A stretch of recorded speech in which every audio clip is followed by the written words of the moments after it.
Today's AI isn't memoryless. It jots a few notes about you into a file, but come back tomorrow.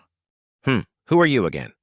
A file of notes isn't real memory. It's shallow, it's trapped in one app, and it quietly goes stale. Switch tools and everything that made it yours is gone. Lumen is different. Real memory that lives above the AI?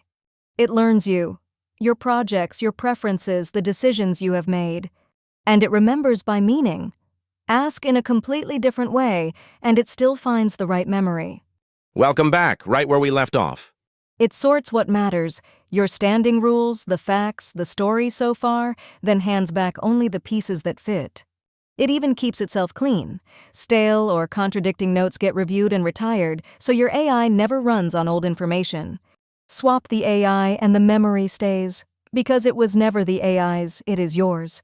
It runs on your hardware. Nothing ever leaves your walls. And the more you use it, the more it knows you. Lumen, your memory above every model, owned by you.